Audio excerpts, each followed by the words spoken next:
started years ago. Whisper on the breeze and I really should have known. Uh-oh. You would pull me in and tell me once again. I can count the rings, but I know there's nothing gained. So much blame.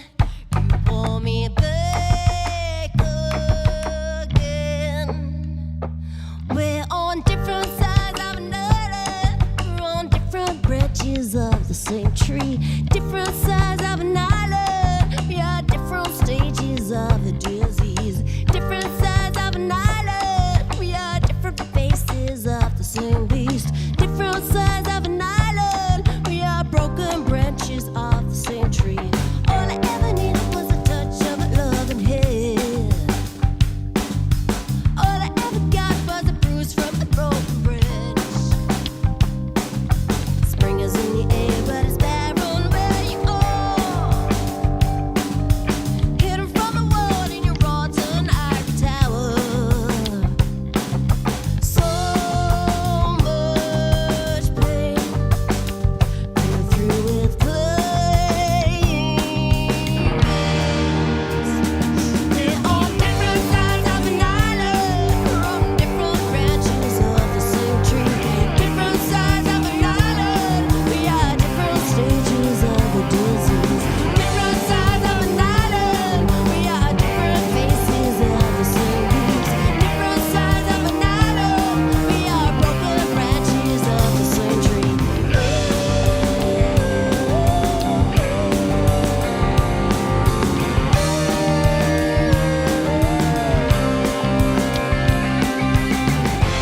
don't wanna hurt you. I don't want to. You can add to the family tree.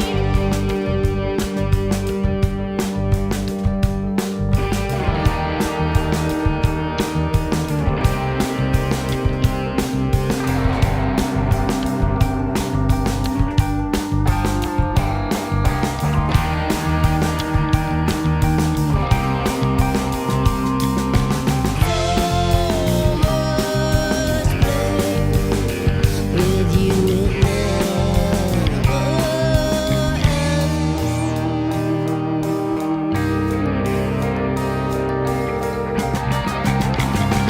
We're on different sides of an island. We're on different branches of the same tree.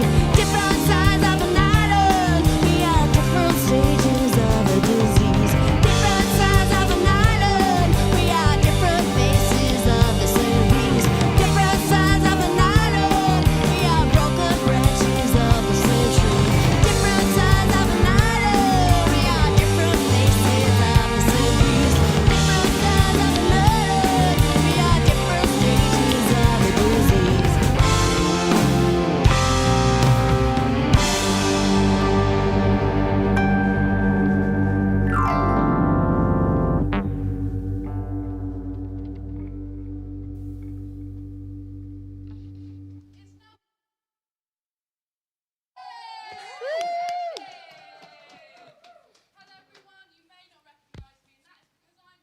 Here, my name's Leah and I'm the new presenter on the Nub Sessions, but do not worry, Tam and Malk will be joining me later.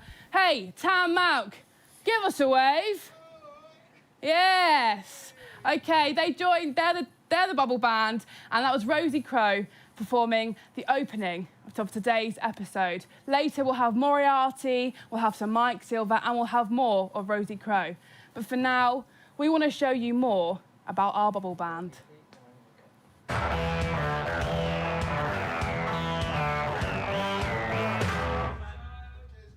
My name and number is Malcolm Joseph, and my instrument is bass. My name is Joe Partridge and I play guitar. My name is Tam Johnston and I play various instruments. I started at school maybe about the age 13, 14. At the time, I used to listen to a lot of Status Quo because it was my mates, and Phil Lynott, Thin Lizzy, because he was the first kind of black bass player. I was just like, oh my God, it was like God. Yeah.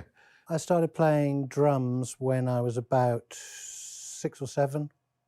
At that time, I used to watch on television if somebody like Buddy Rich was on, or Max Roach, or any of the jazz drummers at the time. I'm aware of starting to bash around on drums probably from around 4 years old, 5 years old. Always the Beatles. And then as I got older, bands like The Police, Bowie, Adam and the Ants. My first gig that I can remember was playing drums for a 80-year-old piano player at an old-time dance. My first gig was at Chats Palace in Hackney, in Chatsworth Road. My first time in a recording studio was in 1971 at Island Records, when about 6 months before its release, I heard for the first time Stairway to Heaven by Led Zeppelin. Yes, it was. It was called Airfield Studios, and it was based in Wapping, where the base centre is now. And it was just off at the back there in Wapping, London. And it was the first ever time that we actually recorded a demo, which was quite mental. Yes, I remember being in a studio with my dad and getting up on a drum kit and then not being able to get down again. So yes, I must have been quite young at that point. Some of the artists I've worked with Nana Cherry, Massive Attack, Grace Jones. I've worked on albums with Desiree. I've played with Sky from Morchiba, and the list goes on. Kiki D, Steve Harley and Cockney Rebel, Leo Sayer, Phil Collins, Peter Gabriel, Elton John, The Who. My favourite memory? Wow, there's so many good ones. I'll go with the latest one, newest one with Grace Jones. It's quite a unique situation of this kind of diva, superstar, to actually go and hang out at her house and have jerk chicken. And story is, I'm sat here playing bass and sat on the side, and Grace turned up for rehearsals, which was a unique thing in itself. And she sat next to me and playing away, and I just couldn't. I was just like, it's Grace Jones, like, you know. So I was just staring at her thinking, well, this is Grace Jones. She's really stunning. And on that note in my head, she turned around, looked at me, and she went, I know, darling. It's just that. That's all she said. And I melted. And all right, I know, you are absolutely beautiful. And I couldn't help but stare. It's terrible.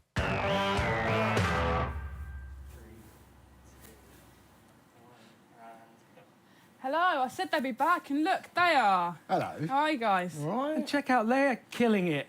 I think we're out of a job now. Yeah, big up Leah. How are you? How was Good. that? Yeah, it was, Amazing. Yeah, yeah, it was good, I think we yeah. did pretty well. Yeah, I think we did Rosie proud. Yeah, Rosie, amazing. Yeah, incredible. Amazing stuff. fantastic. So how are you enjoying it so far? Several Great. minutes in. Yeah, I love it. Yeah. Great energy, great vibes, listen to music, it's amazing. Profit. And I also got to mention on the Bubble Band, we had obviously Malcolm, myself, but Steve Jackson drumming and Joe Partridge, owner of Airfield Studios, playing the guitar. So very important to get that in. Definitely. Well, I think it's time for our first live act, if you're ready for this. We're very lucky to have with us Moriarty. Oh, yes. And they're going to be playing their song for us right now, and it's called Shake! Yes!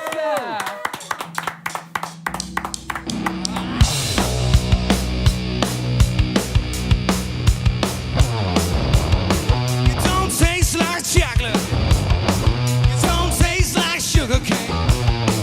This love, this love, this love. This love is like a mouthful of cinnamon. She's so pernicious. She's so pernicious. Her face is all over the place. My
Wow, guys, that's amazing. Feels good. Yeah. Feels good to be playing again. Yeah, it's good. So tell us about your new music then. So we got an album out last year called The Dyer's Cost, which I forgot to bring the thing for. We were supposed to put it on at the back, but we were smoking fags instead. So that was 6 years in the making. It was a labour of love. Decided to kind of do the best that we could as opposed to trying to rush anything. So it was really good. There's a load of cool tracks on there, stuff that really means a lot to us, and it was kind of about change, really. The Dyer's Cost, changes in our personal lives and changes in the world, and it's really proud of it. How have you coped with lockdown then as musicians? As musicians? They're used to gigging. Well, where I work, PMC Studios, by the way, if anyone wants to check it out. Plug. But we've actually had our own practice room during lockdown because no one's been able to go there. We were able to keep our stuff set up. Nice. It's been quite productive in that way. Yeah, we've written a few quite tasty little numbers. But musically wise, I've got into Euro Truck Simulator 2. It's a game where you own a trucking company and you just drop stuff off around Europe. So that's been big boy stuff, really. One last question. Okay. Why pink for the hair? Well, I do dye my hair from time to time, but a few weeks ago, obviously we've all heard about the Sarah Everard abduction and murder, and the stories that I heard at the time, they affected me quite a lot. And obviously I've known about everything to do with that kind of movement since the Me Too thing, but the reality is, I'm a white man. I've got privilege, and dyeing my hair pink was just kind of some way to kind of show a bit of solidarity, really. I mean, I'm not a perfect human. I'm not a role model male or anything. I'm not. I can be a horrible person sometimes, but I'm trying, and I understand. That's all we can do is try, right? Yeah, and I think that if we all at least just listen. And try and empathise a little bit, then. Absolutely. So, I mean, I'm not sure pink hair really means anything to anyone, but it felt appropriate for me to try and and do something for thanks, guys. Great music. I music. totally agree with him on that as well. Yeah, and he said the same thing, really. Totally. I haven't dyed my hair pink because I'm already ginger, so there's no point doing that. Well, we'll be back with Moriarty later, but in the week, for now, Tam spoke with the amazing, incredible Mike Silver.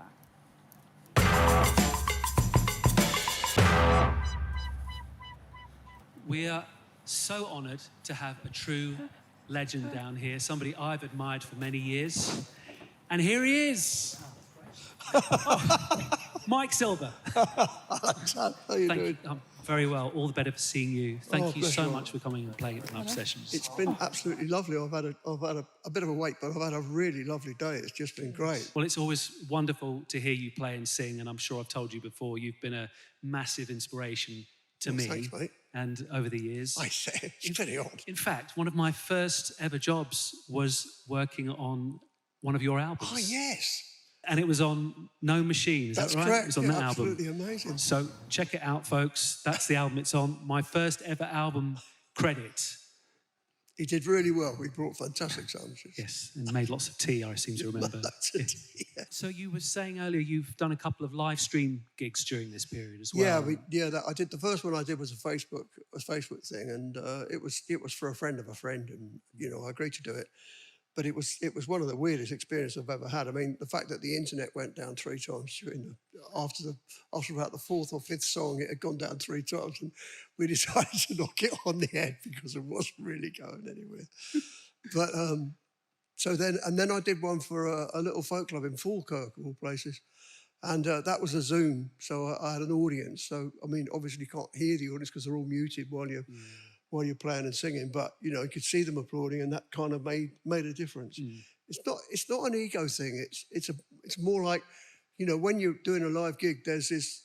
Hopefully, you get this kind of benign snowball that kind of rolls back and forth between you and the audience. So, and hopefully, as the gig goes on, it gets bigger and more benign and more warm, and everybody's, starting to sort of. You start to feed off them, they start to feed off you.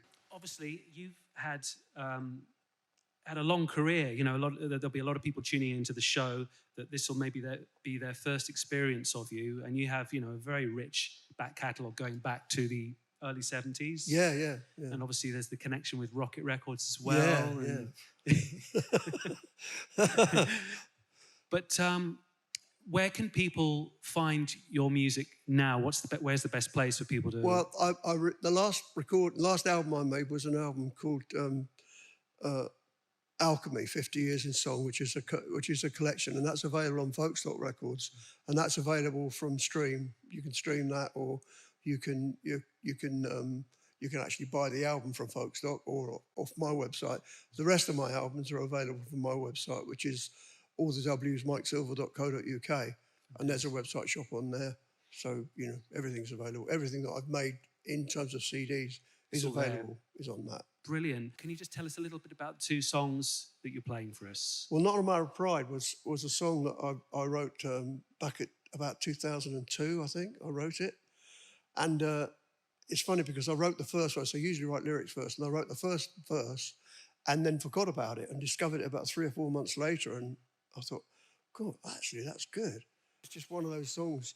And I normally write about things that kind of have a bit of what's happened to me or happened to a friend of mine. But this was just a totally imaginary scenario. Brilliant. So that's where that came from. And it's connected. It connected with people. Yeah. Phil Swan from Radio 2 picked it up, gave it to Bob Harris. I can remember. He played it on his Saturday night show, and then Terry Wogan picked it up, bless him, and he played it about 14 times. Terry, That's fantastic. It's incredible. Yeah, brilliant. And it launched me on the glittering career which I have today. Quite right too. And what about the second one? Jack Dances was a scenario. I played a gig in Canada in a really big room. It was a pub, but it was like a cube. The ceiling was about 40 feet high, and it was a lot of people in there. Basically, they'd all just come to eat and drink. You know, they weren't really interested in me. But I mean, even if they had been, it would have been difficult because the construction of the place was in every corner, or about 6 meters out from every corner, there was a pillar about 1.5 meters wide, and the stage was in a corner behind one of these pillars. So I had most of the audience were cut off by this pillar. And I started to sing and play, and there wasn't any kind of reaction from anybody. And then this guy arrived who was pretty much in his twilight years, really. And he came and leant on my side of the pillar and sort of stared up at me. And I could tell he was fairly far gone, you know. And I started a song, and he started to dance, but he wasn't dancing to the rhythms that I was playing. He was kind of completely on his own planet, you know. So I ended up writing a song. That's why I wrote the song about him, yeah. Fantastic. Well, it's as I say, always wonderful to see you and hear you singing and playing, and with Joe as well, because obviously you and Joe. Yeah, we go back about 300 years, you know. Yeah. He's my best mate, really. Well, that's it. You could tell. I mean, somebody's got to be his friend, haven't they? Yes, it's true, and you're very generous. Oh, I love him. I love him to bits. Thank you, Mike. Thanks very much. Thanks for having me. Cheers, mate. Mike Silver, everyone. Thanks, guys. Thanks. Here's a little song. It's called Jack Dances. It's about an old man I ran into in a very big pub in Canada, and he decided that he didn't like my music very much, but he did dance to it. But he was kind of dancing to his own rhythms. He wasn't listening to me. He just sort of stood in front of me and just did all this stuff going on. And it was kind of disconcerting. So I thought, I know what I'll do. I'll write a song about you. So that's what I did. So this is it, Jack Dances. It goes like this.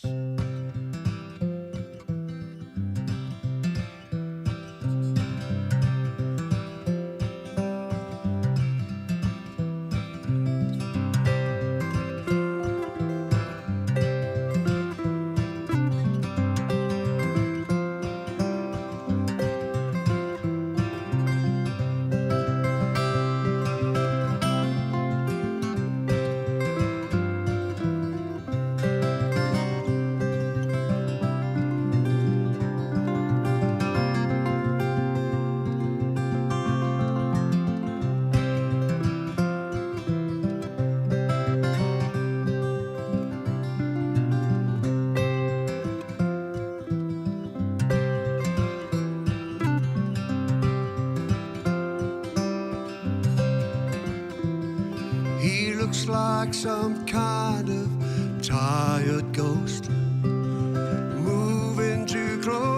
singer's microphone,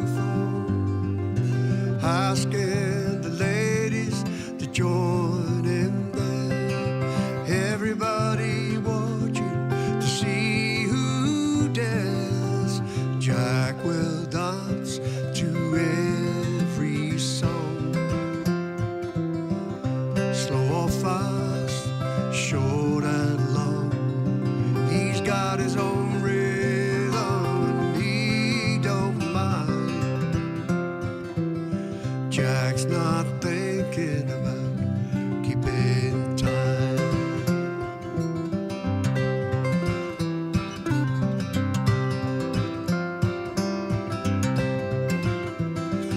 You better watch your step out on the floor. Better not forget he's been in trouble before. Cannot find a way to keep his hands to himself.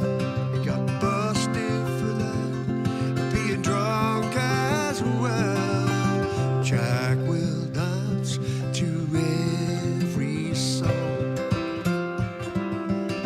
slow or fast, short and long. He's got his own rhythm and he don't mind.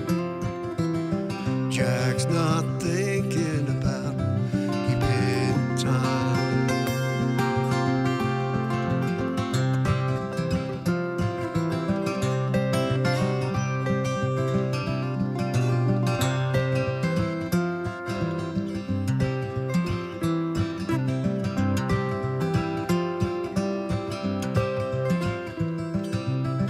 Here she comes, she's pretty and sly. Her hands are like birds caught in the light.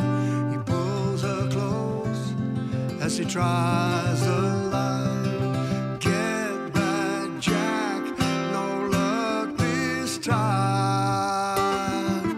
Boyfriend smiling at them moving slow. Jack's got his hands where they both show. Maybe the boyfriend's afraid to say that he might turn out like Jack someday. Jack will dance to every song, slow or fast, short and long. He's got his own rhythm and he don't mind. Jack's not thinking about keeping time. He don't mind. Jack's not thinking about keeping time.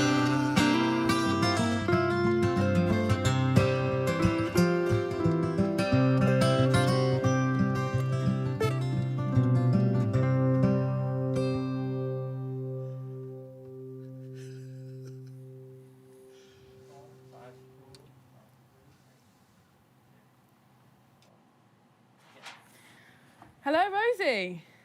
Hello. Lovely to have you here. Lovely to be here. Thank you for having me. Thank you. So, tell us about the opening track. So my opening Yeah, I loved it. track was called Broken Branches, Yeah. and it's about all sorts of relationships. So family trees being the thing, you know, like the family, and branching off and how you can be chalk and cheese, Nice. but you are blood. But it, you know, it covers. It can be used as like friendships or marriages Yeah. or all of those things. It's like we came from the same thing, but then you get so far apart, and then, you know, branches start breaking off. Yeah, and totally. Yeah. Yeah, so how did you deal with lockdown then, being a musician? Well, the beginning part was really creative, and then it all went downhill from there, really. Yeah. Yeah.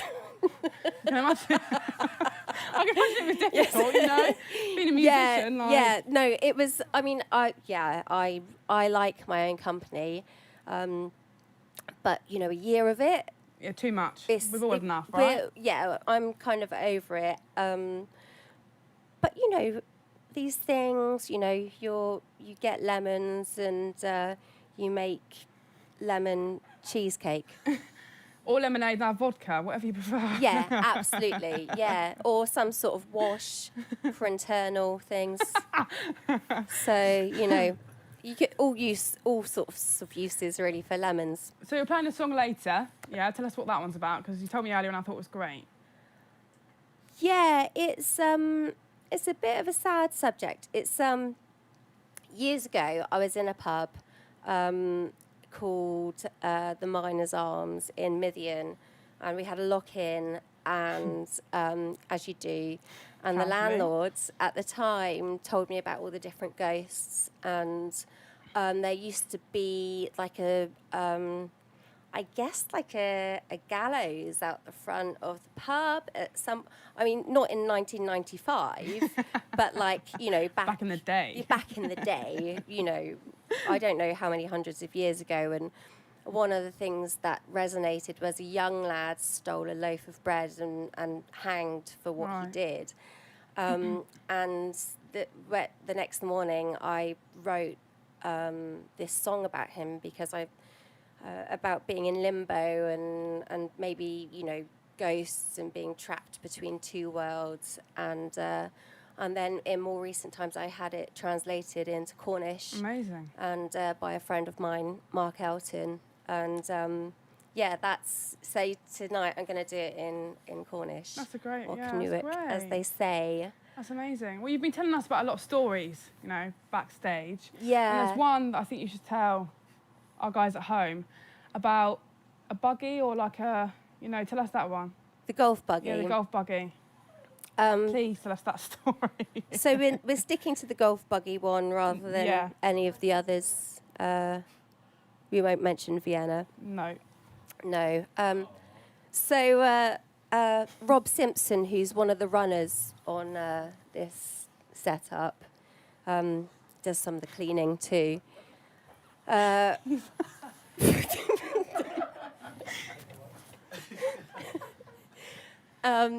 We used to go on tour together a lot, and one morning we found ourselves in. We'd been sleeping in a lay-by after a gig. It really wasn't very glamorous. You know, people think being on the road is like a fun thing, but you know, sleeping in lay-bys isn't always fun. But anyway, I gave the guys a tour of King Henry's Mound. Nice. Have you heard of it? Yeah. It's a lovely mound. It has a direct view all the way through to St. Paul's. It's lovely, lovely. And so we were just having a little kind of mooch about in Richmond Park first thing in the morning. And while we were there, we discovered a golf buggy that the gardeners were using. And Rob was like, oh, it's got keys in it. And he turned away and I was in it. How convenient. Keys left in it. Yeah, and I was off. And I just thought it was brilliant. I got Plums, the drummer, to jump in. And I got a bit carried away. I mean, that's not like me to get carried away or anything. Of course but not. No. So yeah, took it out onto the open road and tossing along. It was just like cruising. It was great. And then suddenly Pixie drives up. We used to have this massive Iveco long wheelbase van, and Pixie's driving. He's like only 4'10". He's tiny, and Rob opens the sliding door and he's like, Rosie, cut it. It's gone too far. It's gone too far. Just stop. Please stop. So we just like rammed it into a hedge, jumped into the van and drove off. And then like pretty much instantly, my dad started ringing me. Right. I was like, what? And the van was registered to his address back in Cornwall. And he was like, I've got the Metropolitan Police on the phone to me. They think your van is being used in some sort of terrorist act and the golf buggy's part of it. You need to report back to the police station. You're like marked. The van is marked. You need to So yeah, we had to go back. So this is the part where we say, do not try any of that at home. all No. right? Yeah. No, ever. It's bad. It's bad. It's really, really bad. And it really wasn't fun. Yeah. Okay, so we're going to have a look at some social media now and some of your comments. Sounding incredible, guys. Well done to the Nub team and everyone behind the show. Tom Baker, thank you for your comment, Tom. Thanks, Mr. Baker. Gorgeous music. BBBB.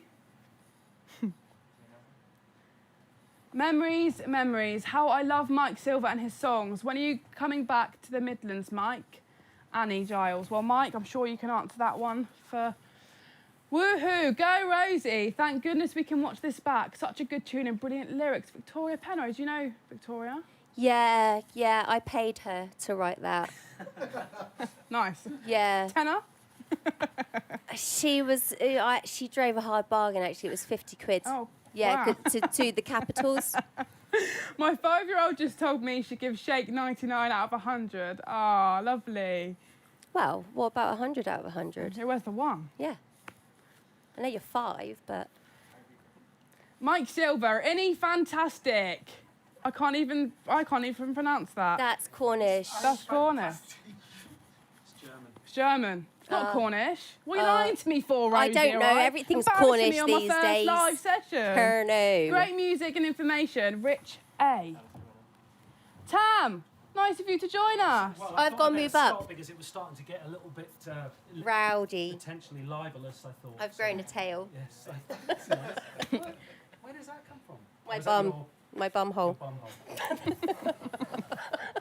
As you can see, Rosie's a loose cannon, We everybody. did discuss putting out a warning before the show, but you know, They it actually... doesn't matter, does it? That happened once at a gig. I heard about this. Yeah. Yeah. Anyway, I'm sorry I was late. Rob was just cleaning something. We'll let you off. We'll let you off this one. All right. Thanks, Rob, for cleaning the stage, mate. Good job, Rob. Lovely to play drums, well, guitar, drums, bass, whatever Yeah. with you again today. It's been lovely, hasn't it? Yeah, have you had fun? I really have. Great music. It's Yeah. great. Yeah. I love it. Yeah, it was really nice to be let out of the home today. Every this? time I think you're going to say something really serious. And then you turn to me and... I think she is. She goes Partially, on that path. It's partially. like she's about to say something serious, and then something happens, doesn't it? I'm just out of control. Yeah. I'm not going to lie. Yeah. It's okay. I'm not in control here at all. Well, I think actually you are. I think yes. I think she's taken over the show basically. Yeah. So, It's a takeover. yeah. Shall I Go for it, Tam. rescue us from Rosie for now, and then we can, you can come back later and bombard us. Yeah. Oh, thank you. I guess my my little microphone thing's gone awry, so I'm going to take this opportunity to talk to you about a VT we've got coming up right now, about the legendary recording studio Sawmills. Now, you may have heard many of the albums recorded here. Oasis definitely maybe is one of them. The Verve, A Storm in Heaven, Supergrass have recorded several albums there. The list goes on, and I was lucky enough to interview Paul and John, who are producers, John Cornfield, Paul Reeve, very, very expensive top producers of their game. Worked with many fabulous artists, Muse, Supergrass, Beta Band, list goes on and on and on. And this VT is about the studio and about their time working there. Please enjoy.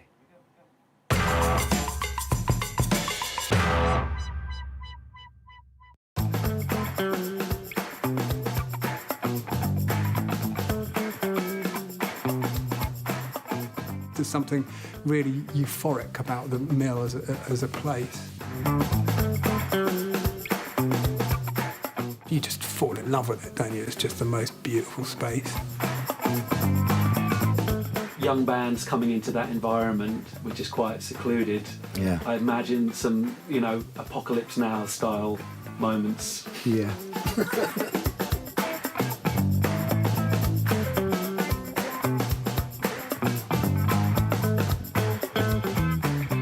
Well, the first time I ever went down to Sawmills was actually, I was working with a band called 11th House, and they booked some time at the Sawmills.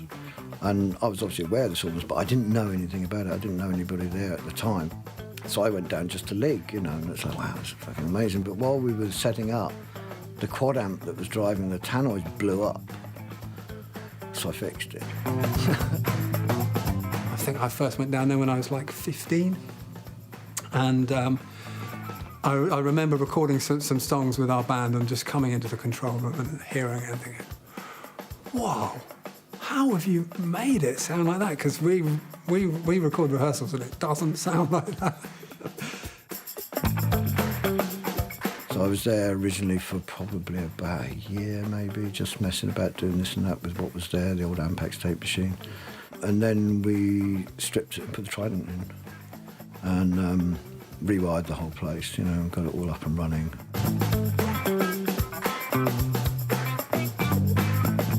The 90s, Sawmills just suddenly became infested with Britpop and indie. Yeah. Why did that happen? Why then? The stuff like that John Leckie did with the Verve and Stone Roses, Fool's Gold was done there, so I think that kind of really put it on the map from an indie point of view.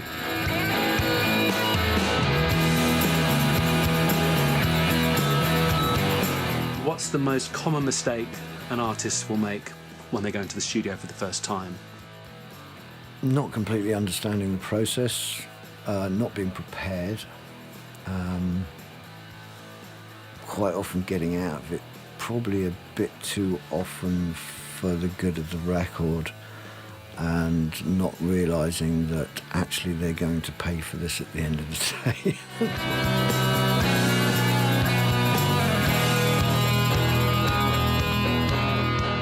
What's the nicest thing one of your clients has said about you?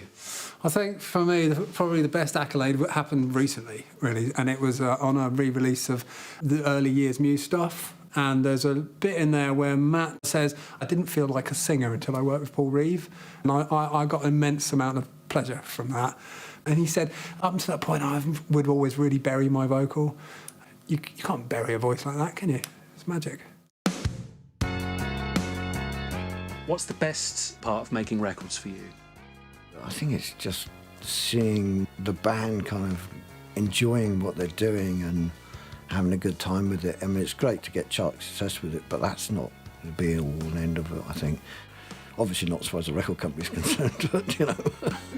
I love that feeling when you've got somebody who has done a vocal and they come in, they listen to it, and they go, oh, that's all right, isn't it? And I love that. And that kind of ties in with my first experience at the Sawmills, coming in, listening to my vocal, going, hey, heck, that's good, isn't it? I mean, all of music is about catching emotion and catching performance, but especially singing. It's so important. What's the best piece of advice you've received during your career? Record everything. Always have the red light on. Don't miss a performance. And finally, is there an artist you've always wanted to work with but haven't had the opportunity to yet? I'd love to have recorded Led Zeppelin, but obviously it can't happen. But I have worked with Robert Plant, so that was fantastic. And I was absolutely shitting myself when I had to first press record on him doing his vocals. I was like, I had to use two hands to hit the record button initially. But he was fantastic, actually, Robert. He's really laid back, and you'd think for such a rock god, he's such a level human being. And a lovely man, you know, he would just put everybody at ease, and he loved his time at Sawmills as well, which is nice.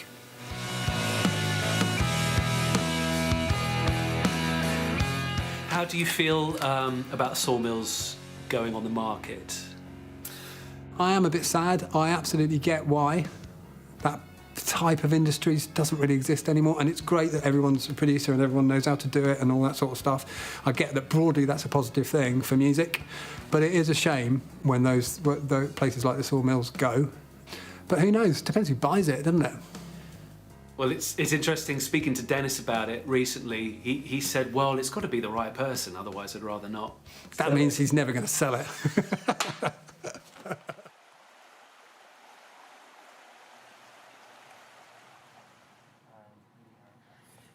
The legendary Sawmills studio. And before we go any further, I have to thank Dennis Smith, who very kindly let us use some of the footage there of the studio, and obviously to John Confield and Paul Reeve for their time and for being so generous with their lovely stories about the studio and them getting into the business via Sawmills, if that's the right way to put it. Absolutely. Did you enjoy that, Leah? Yeah, I loved that. You know, great history there, loads of bands. Yeah, I was curious to know how many of those bands sort of you were like familiar with, you know, registered with you. Yeah, I tell you, I love Muse. Muse is a big band that I love. You know, great music. And I think for me, being in this area, knowing that how, like, I learnt so much about Muse and being here in the last couple of weeks, you know, it's great to be able to have conversations with everyone and learn so much even more, you know. Educational as well. Yeah, absolutely. Good. Yeah. We work on so many levels. That's excellent. So I think we're close to having another track from Rosie. Yeah, aren't we've got we? Rosie now with a song called Limbo, and you're going to enjoy it.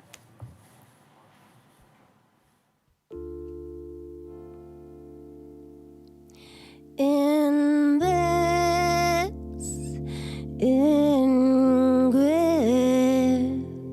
awala labana skokya then lava rosa miasin clue my own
There's a shadow and a sad feeling, but no face to see him.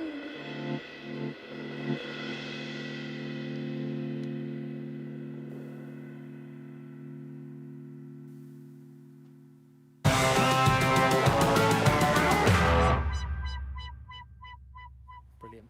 Amazing from Rosie. Amazing from Rosie again. Thanks Wow. from Rosie. Well done, Rosie. So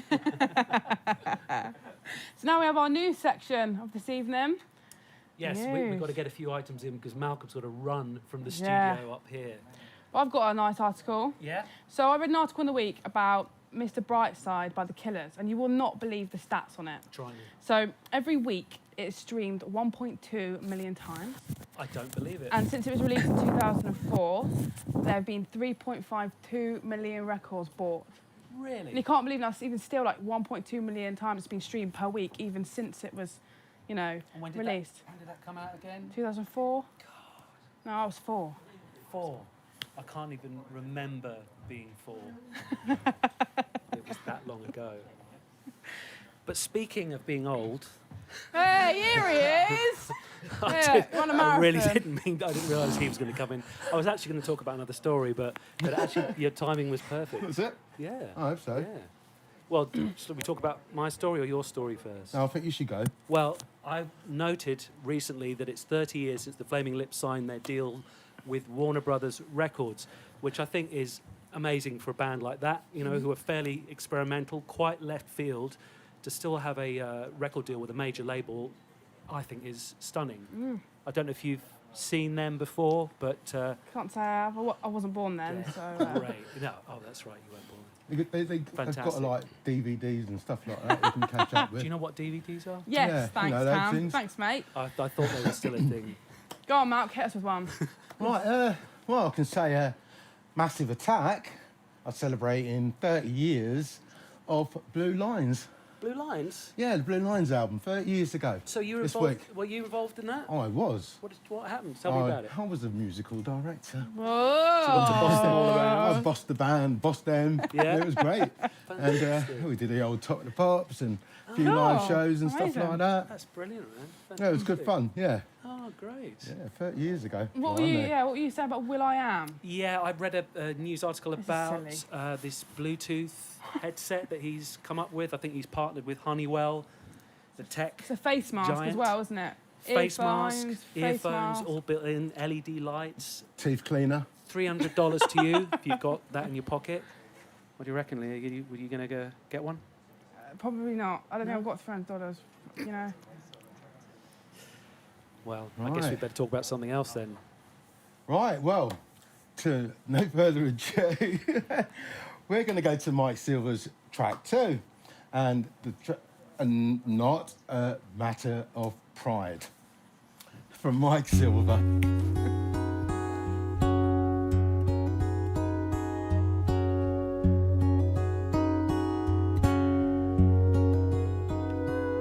She knows he thinks about her, though the times are not so grand.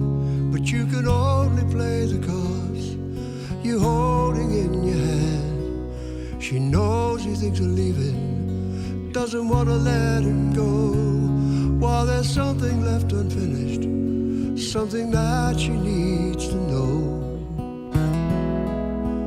She says, let's decorate the bedroom, DIY from the superstore. But he's 5 cans down a 6-pack, he's not listening anymore. Yet she feels his heart is kinder than he wants to let her think. So she exercises patience, does her dishes in the sink. Take your time till you decide. It's a matter of love, not a matter of pride. When people get close, they sometimes collide. Oh, how the truth gets turned into lies.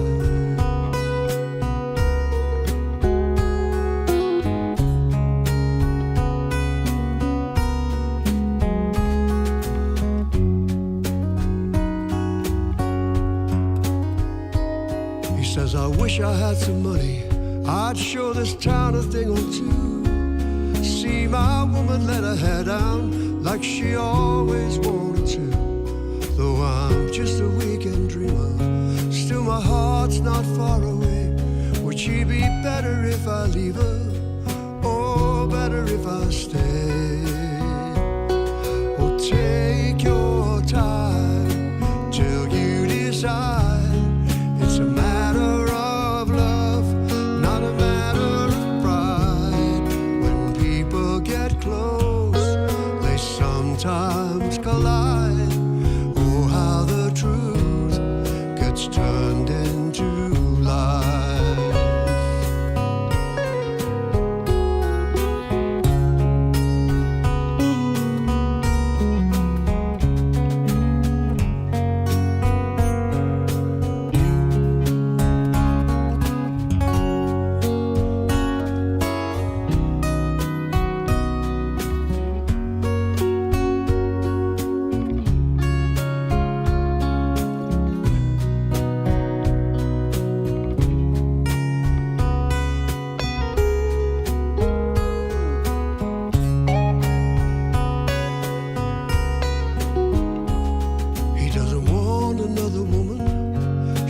doesn't look at other men. An affair might be exciting, yet disappoint you in the end. They both know there's something missing, floating just beyond their reach. In this lover's search and rescue, will they find what they might keep?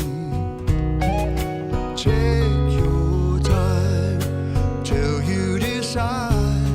It's a matter of love, not a matter of pride. When people get close, they sometimes collide. Oh, how the truth gets turned into lies.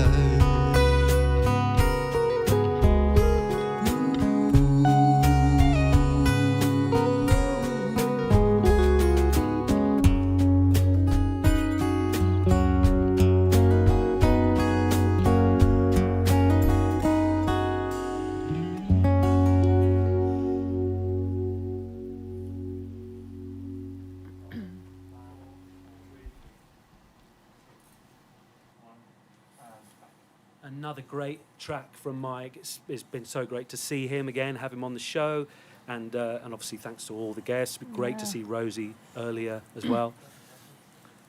Okay, so we have a look at some more socials now. Right. See more of your comments. Keep on rocking, Mike. Just love your songs, Michelle. Oh, thank you, Michelle, for your comment.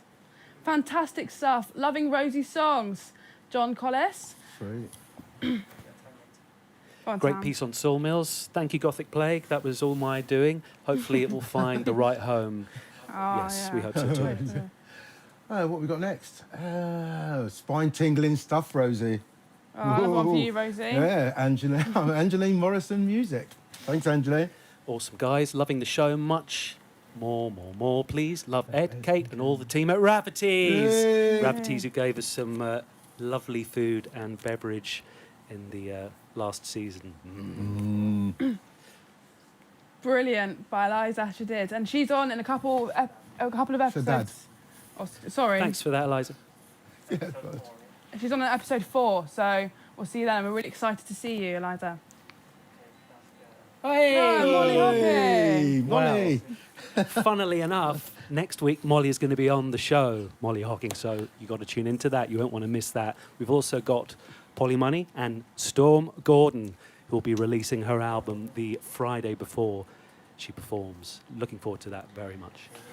So keep liking, subscribing and sharing our stuff, guys. It's been a pleasure this evening to sit with you guys. Oh, amazing. What can I say, Leah? Thanks for putting up with us. Yeah, old folks. like, you know, the old boys are kind of Thank coming. you. Yeah, so keep subscribing, keep liking, keep sharing. You know, you do not want to miss next week's episode. No, you don't. Sign us No, you off, don't. Mark. Right, we've got a real special limited edition version of Moriarty and Rosie Crowe doing a track called... Anyone know what it's called? No one knows it's called? Play it, guys! Just play it! Have a good one. Thank you. Tell your mother you love her.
say yes if you dare.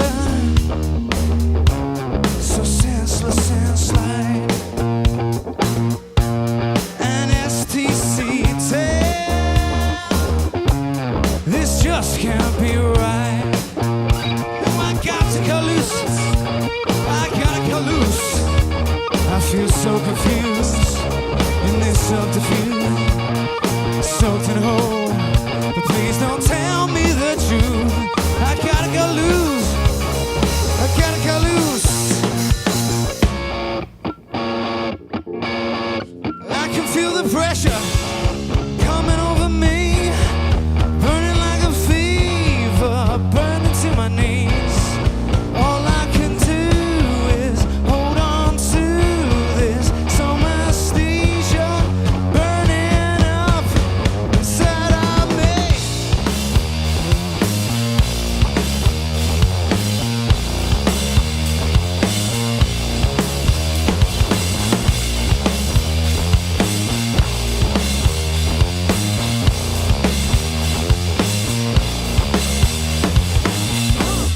So this is goodbye.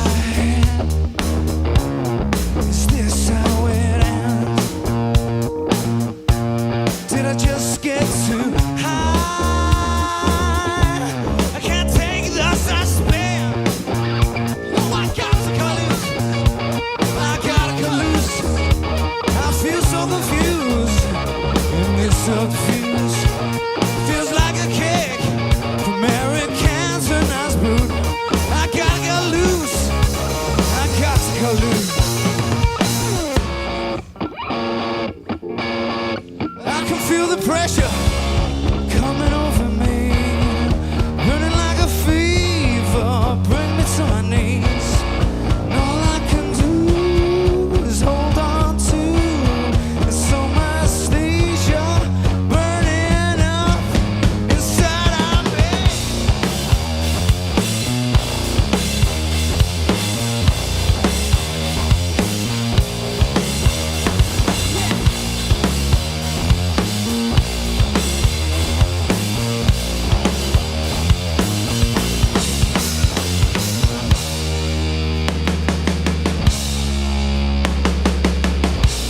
Ladies and gentlemen, we're going to be joined by the wonderfully talented and beautiful Rosie Crow.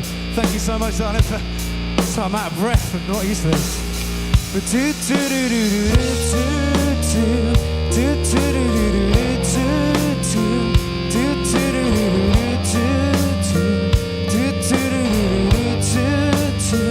someone told me I was foolish, I was young and I was stupid. I didn't know before I knew it. I told them they were just deluded, and if we ever end up wounded from an arrow shot by Cupid, it's never real until you feel it. But I'm alone and I can stream it. And in the dark she turned the light on, told me never to be frightened. Life could be so convoluted. Life could be so convoluted. So just smile and breathe. Just smile and breathe. Just smile and breathe. Just smile and breathe. Just smile and breathe. Just smile and breathe. Just smile. Just smile. Just smile.